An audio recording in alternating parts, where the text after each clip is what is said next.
Réponse.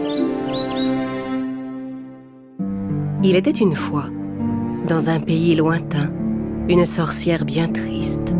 La raison de son chagrin était qu'elle ne pouvait pas avoir d'enfant. Elle se disait que si elle avait une fille, elle pourrait lui confier ses plus grands secrets et lui transmettre ses pouvoirs. Un jour, elle prit une décision.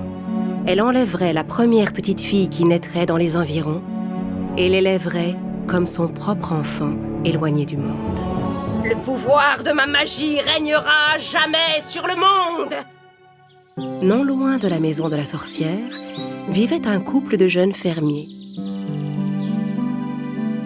Un jour, la jeune femme vint annoncer à son mari une grande nouvelle. Elle s'avança vers lui et lui dit « Nous allons bientôt avoir un enfant. »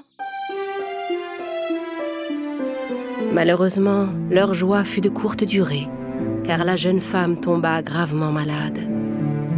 À mesure que les jours passaient, elle perdait de plus en plus de poids.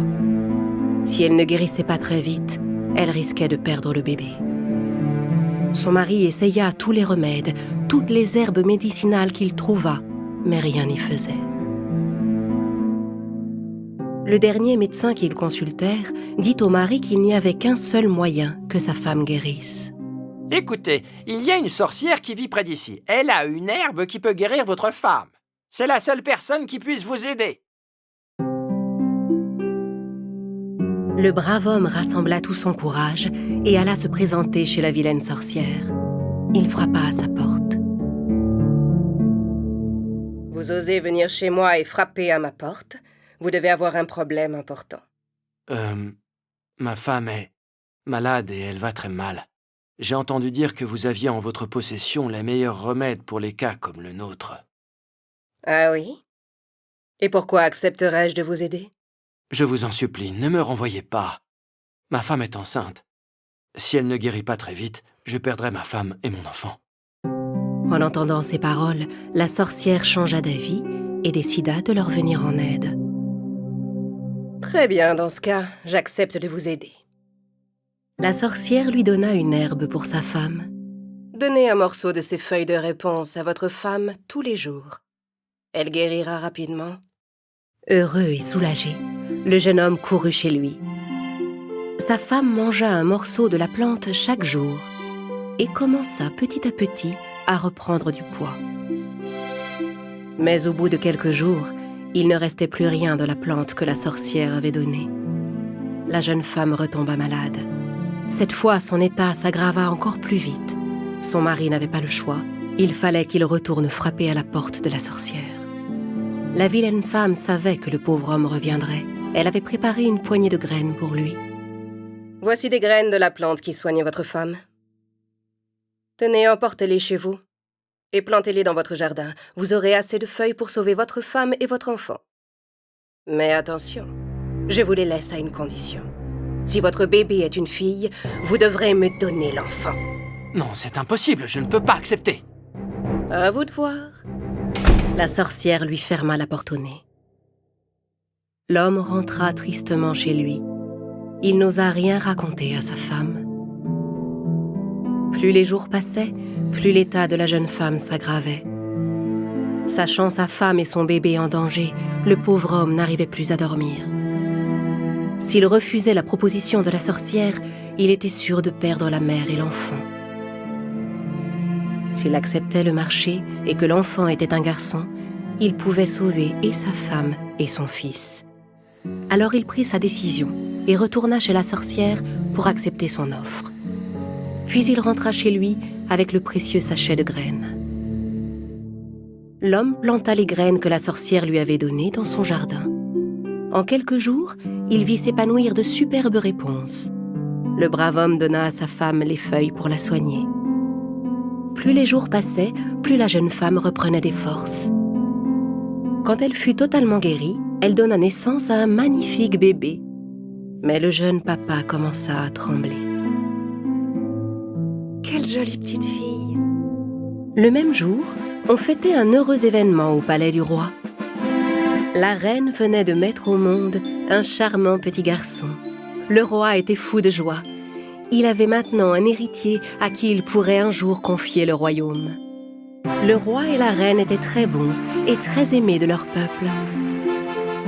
Personne ne pouvait alors se douter qu'un jour, les chemins de ces deux enfants seraient amenés à se croiser. La joie du brave paysan et de son épouse fut de courte durée. Le jour de la naissance de leur fille, la sorcière vint frapper à leur porte pour leur réclamer l'enfant. Le couple dut remettre la fillette et lui faire ses adieux. Mon bébé! Elle est à moi maintenant, mais ne vous inquiétez pas, je prendrai bien soin d'elle. Et j'ai décidé de la prénommer Réponse. La sorcière emmena aussitôt le bébé dans une haute tour qui était cachée au cœur de la forêt. Elle monta tout en haut de la tour avec la petite fille. Arrivée dans la chambre qui était tout en haut, la sorcière installa l'enfant dans son berceau. « Ma petite Réponse, comme tu es jolie, mon bébé. » Jour après jour, année après année, Réponse grandit dans cette tour, élevée par la sorcière qu'elle prenait pour sa mère. Pendant la journée, elle descendait jouer dehors, et le soir, elle remontait dans sa petite chambre tout en haut de la tour. La sorcière n'avait jamais coupé les cheveux dorés de Réponse. Chaque jour, elle brossait sa longue chevelure. La fillette appréciait beaucoup ces moments. Les années continuèrent à passer, et Réponse devint une ravissante jeune fille. Un jour, la sorcière s'approcha de la tour et appela Réponse. « Réponse! Réponse, mon enfant! Descends-moi tes cheveux !» Réponse déroula sa longue chevelure. Ses cheveux descendaient jusqu'au sol. « Oh, bien, c'est parfait. » La sorcière emprunta l'escalier pour rejoindre Réponse. Arrivée en haut des marches, elle prononça une formule magique. Soudain, l'escalier commença à s'écrouler. Aucun sort au monde, aucune formule magique ne pourra jamais reconstruire cet escalier.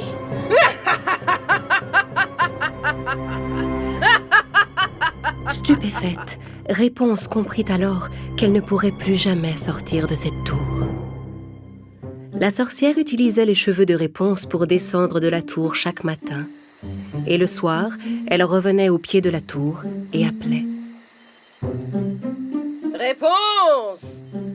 Réponse! C'est ta mère, mon enfant, descends-moi tes cheveux! » Quand elle entendait la voix de sa mère, Réponse laissait descendre ses longs cheveux dorés, et la sorcière s'agrippait pour remonter jusqu'à elle. « Mère, pourquoi ne me laissez-vous plus jamais sortir de la tour? Pourquoi me gardez-vous enfermée ici? »« Ma chérie, je t'aime tellement. C'est pour ton bien, crois-moi. Je ne cherche qu'à te protéger de la méchanceté du monde. » Réponse passait toutes ses journées à sa fenêtre, à chanter et à parler aux oiseaux qui lui rendaient visite.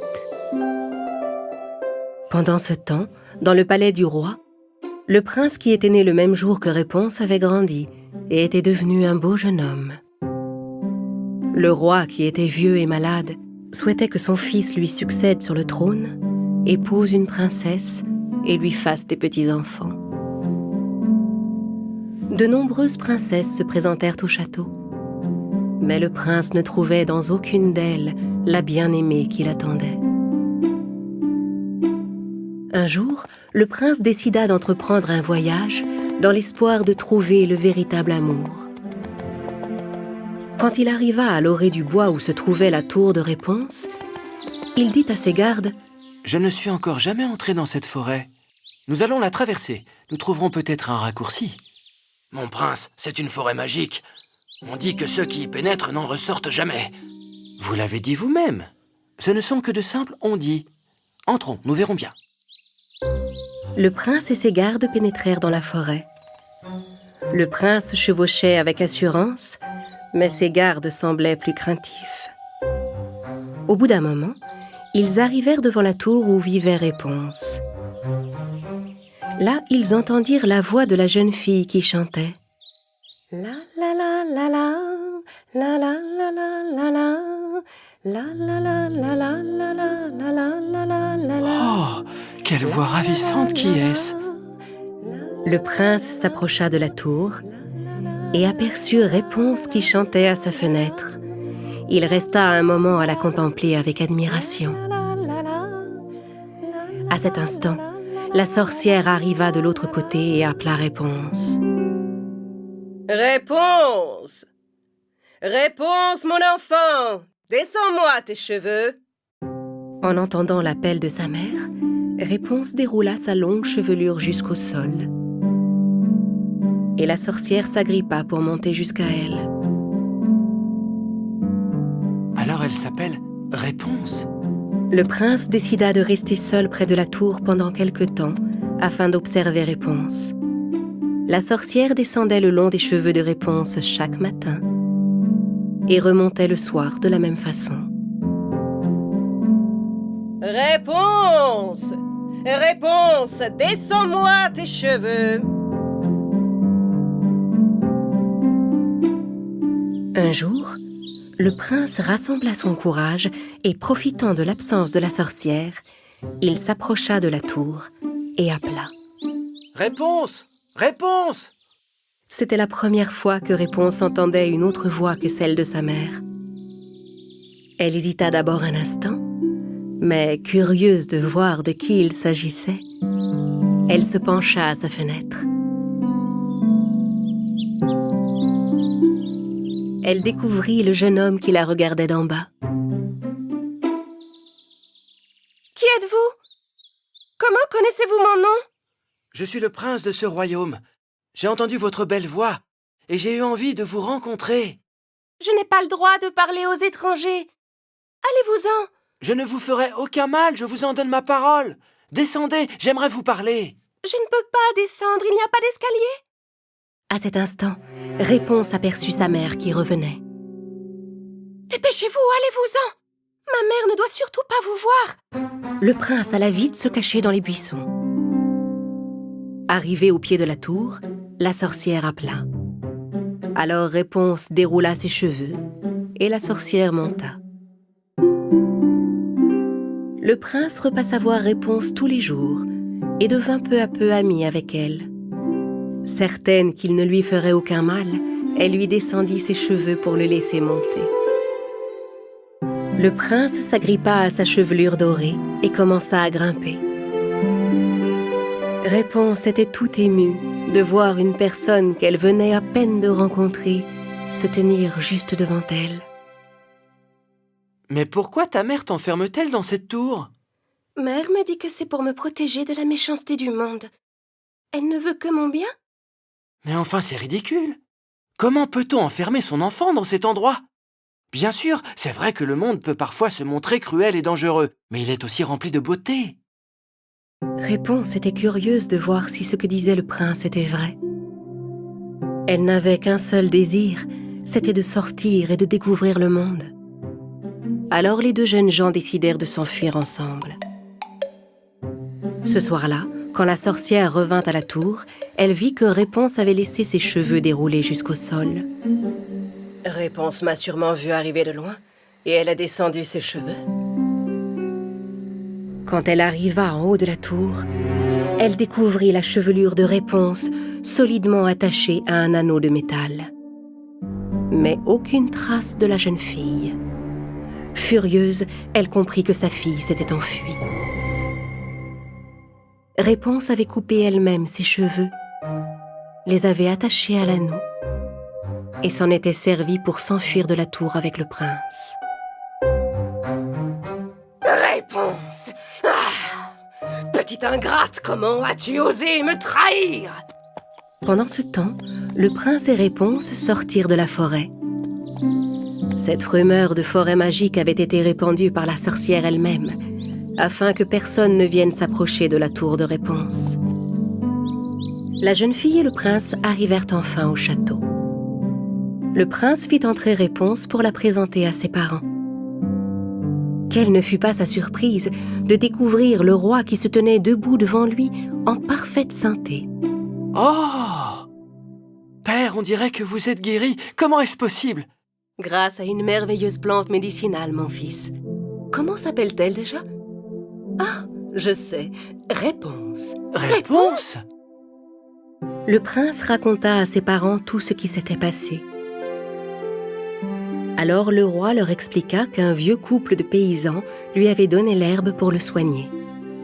Et il leur parla de la vilaine sorcière et du chagrin qu'elle avait causé à ces pauvres gens en leur enlevant leur enfant le jour de sa naissance. Le prince et Réponse se rendirent ensemble dans la maison des vieux fermiers. Dès qu'elle aperçut la jeune fille aux cheveux dorés, la femme comprit qu'il s'agissait de sa petite Réponse qu'on lui avait arrachée. « Ma fille! Oh, ma fille! C'est toi, enfin, je t'ai retrouvée! »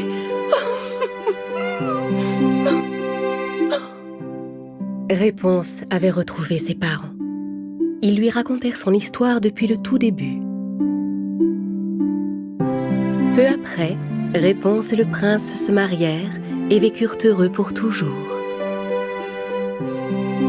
Quant à la sorcière qui avait enlevé l'enfant, le roi la fit arrêter, emprisonnée en haut de la tour, et plaça des gardes en permanence pour qu'elle ne puisse pas s'enfuir.